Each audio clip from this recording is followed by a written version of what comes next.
Hi, my name is Sarah, and I am 32 years old. I wasn't always this strong or confident. There was a time when I felt invisible in my own family, like a shadow that didn't matter. My parents, William and Linda, made it clear who their favorite child was, my older brother, Ethan. Growing up, Ethan was the star. He was 2 years older than me and always had the best of everything: fancy clothes, expensive gadgets, and private tutors.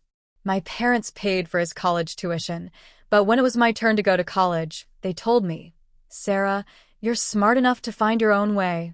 So, I worked part-time jobs to pay for my education. I struggled, but I made it. After college, I got a good job in marketing.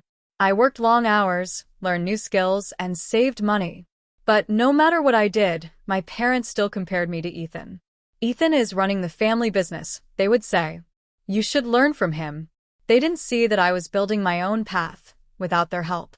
Things got worse when I learned about the inheritance. One evening, we had dinner at my parents' mansion, a place filled with memories that didn't always bring me comfort. My father stood up and made the announcement. "We've decided that Ethan will inherit the family business and the mansion," he said, with a proud smile on his face. "He's worked hard to earn this." I felt my heart sink. "What about me?" I asked, trying to stay calm. "I'm your daughter too." My mother sighed, as if I had asked something silly. "Sarah, we cannot give our property to someone who doesn't understand responsibility. You wouldn't know how to handle it." I could barely breathe. They thought I was ignorant, a failure compared to Ethan. I left the dinner table, my eyes burning with tears, but inside, a fire had been lit. I wasn't going to let them treat me this way anymore. Little did they know I had already started uncovering secrets about the family, secrets that would change everything. I was done being the forgotten daughter. I sat in my apartment that night, the words ignorant and irresponsible echoing in my mind. But I wasn't going to let their insult break me. Instead, I opened my laptop and started digging into the family's financial history. My parents always treated Ethan like the rightful heir to the family business, but something felt off. Why was I being cut out completely? The first thing I found was a legal document, an old version of my grandfather's will. My grandfather, who passed away 10 years ago, was a wise man who always believed in fairness. I remembered how he used to tell me, "Sarah, you have strength you don't even know you have." When I read the will, my heart nearly stopped. My grandfather had left instructions that the family mansion and business should be split equally between Ethan and me. I wasn't supposed to be ignored or left with nothing. But somehow my parents had changed everything after he died. I needed answers. The next day, I walked into the office of Mr. Carter, the family's longtime lawyer. He had been around since my grandfather's time and knew all the family's secrets. At first, he was hesitant to speak to me. "Your father won't be happy if he knows you're here," he warned. "I don't care," I said firmly. "I deserve to know the truth." He looked at me, his expression softening. "Fine. "But you didn't hear this from me." He pulled out an old file and placed it on the desk. "Your grandfather's will was changed after his death. I don't know exactly how, but your parents found a way to redirect the inheritance entirely to Ethan." I clenched my fists, anger boiling inside me. "This isn't legal, is it?" Mr. Carter shrugged. "If you have proof and a good lawyer, you could fight it in court." But that's not all, Sarah. "There's something else you should know." I leaned forward, my heart racing. "What is it?" He lowered his voice, as if afraid someone might overhear. "Your father had an affair years ago. There's a child involved. They've been using family funds to support this secret child. I don't think Ethan even knows." I sat back, stunned. The betrayal was deeper than I thought. My parents didn't just ignore me. They had used the inheritance to cover their lies. Later that evening, I drove back to the mansion. My mind was spinning with questions. How could they hide this from me and Ethan? Did my brother even know what was happening? I wasn't sure, but one thing was certain. I wasn't going to stay silent anymore. I stepped into the living room, where my parents were watching TV. My mother looked up, surprised. "Sarah? What are you doing here?" "I need to talk to you." "Now," I said, my voice steady but cold. My father turned off the TV. "This sounds serious." Oh, it is, I replied. I know about the will. Grandpa wanted me to have half of everything, but you changed it. Their faces went pale. My mother shifted uncomfortably, and my father's expression hardened. You have no idea what you're talking about, he said. I also know about the affair, I added, crossing my arms. And the child you've been secretly supporting with our family's money. Does Ethan know about this? My mother gasped, covering her mouth, while my father shot up from his chair. How dare you dig into our personal lives? I didn't flinch. How dare you steal what's mine? Before they could respond, Ethan walked in, holding his car keys. What's going on? He asked, sensing the tension.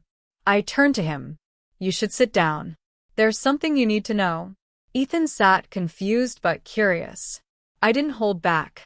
I told him everything, the will, the changes my parents made, and the secret child they were supporting. With each word, Ethan's face darkened. Is this true? He asked, glaring at our father. My father stammered, trying to defend himself. We did what was best for the family. No, Ethan said, his voice filled with anger. You did what was best for you. You lied to both of us. I expected Ethan to defend them, but instead, he turned to me. Sarah, we need to fix this. You deserve your share, and I won't stand by and let them cheat you. I felt tears welling in my eyes, but I blinked them away. Thank you, Ethan. We hired a lawyer and filed a legal case against our parents for fraud and will manipulation. In court, we presented all the evidence, the original will, the financial records, and proof of the secret child. Our parents' lies were exposed for everyone to see. The judge ruled in our favor, restoring my share of the inheritance. But the punishment didn't end there. Our father's affair became public knowledge, ruining his reputation in the business world. The mansion and family assets were put up for auction to cover legal fines and debts. A few months later, I bought the mansion. My parents, now broke, were forced to leave. As I stood in the grand living room, memories flooding back, I felt a sense of peace.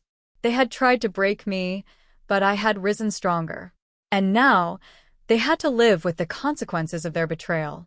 I'm not the ignorant daughter anymore, I whispered to myself. I'm the one who won.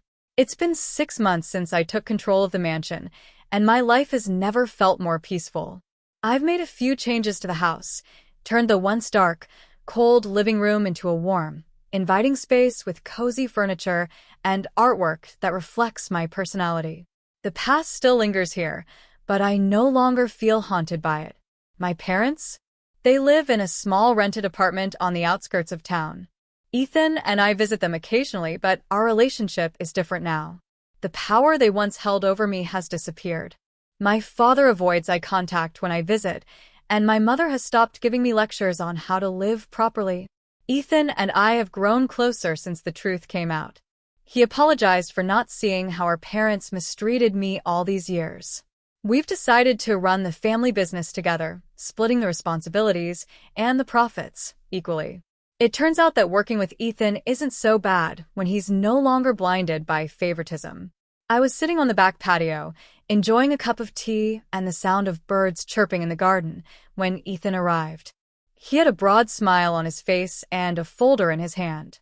I have something for you, he said, handing me the folder. What is it? I asked, flipping it open. Inside were documents showing that the family business had expanded into a new market, something I had suggested months ago. You were right about diversifying, Ethan admitted. It's already paying off. Profits are up by 15%. I smiled, feeling proud. We make a good team. He nodded, but his expression turned serious. There's something else I want to say. I know you didn't get the love and support you deserved growing up. But I want you to know that I see you now. You're not just my sister. You're my equal. For the first time in years, I felt like I had a family member who truly understood me. Thanks, Ethan. That means more to me than you know. Just as Ethan left, the doorbell rang. I wasn't expecting anyone, but when I opened the door, I saw Mr. Carter, the family lawyer, standing there. Mr. Carter, what brings you here? I asked, inviting him inside. I wanted to share one final piece of news, he said, settling into a chair. Your grandfather left a private investment fund in your name. Your parents didn't know about it, so they couldn't touch it. The fund has grown over the years and is now worth $5 million. My jaw dropped. You're kidding? He chuckled. No, Sarah. It's all yours. You've earned it.